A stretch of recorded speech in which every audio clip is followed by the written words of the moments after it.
قصه بعدی که برای شما تعریف خواهیم کرد ماجراش برمیگرده به اوایل دهه 30 در واقع بعد از اون واقعه مهیب موسوم به کودتا در 1332.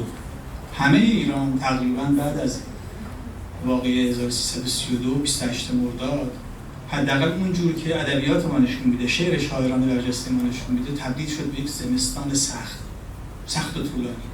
دیدید دیگه در اشعار ازش به عنوان یک زمستان یاد میشه. اما انگار گیلانی ها این اتفاق ناگوار رو که به هر حال پر از یأس بود، پر از افسردگی، اون شور رفتن به سمت اتفاق خوب برای ایران، یک جنبشی در اون جریان ملی خواهی، به هر حال تبدیل به افسردگی شد و در گیلان به جای اینکه جلوه کنه در زمستان، انگار در پاییز زمستان خودشون بروز داد، یک خزان برگریز. و این در شعر دایی منتظر خیلی خوب خودش نشون داد. ابوالقاسم منتظر یا دایی منتظر با اینکه چهره خیلی عبوس و خشمگین داشت و به خاطر همین چهره عبوسش هم عموما در تعزیه‌ها نقش اشقیا رو بهش میدادن، اما به قول امروزی‌ها قلبی از طلا در سینه داشت و به خاطر همین پر از ترانه‌ها و شعرهای زیباست. این شعر یعنی که پاییزم از آثار دایی منتظر، ابوالقاسم منتظر.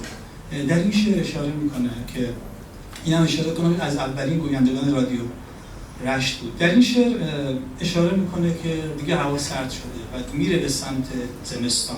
در واقع نمیخواد بپذیره هنوز زمستان و بعد میگه که سبزی از سبززاران رفته، بلبل دیگه نمیخونه و قصه هست که به دل ما آمده و خب معلومه دیگه پاییزم غم انگیزه. یک جا هم اشاره میکنه به اینکه خب دیگه شما هم که رفتید، شما هم که یاران وفاداری بودید، رفتید اونا رو تنها گذاشتید. خیلی شعر غم انگیزه. امیدوار بودم کاش که در واقع دایی منتظر بود و میدید که بعد از زمستان و پاییز هم به هر حال بهاری هست. ما هم تجربه کردیم بیشتر و امیدوارم که اتفاق بیفته. این رو برای شما روایت خواهیم کرد. شعر دایی منتظر رو در قالب یک ترانه با نام یعنی که پاییزه، یعنی که همش پاییزه.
غم انگیزه پاییز غم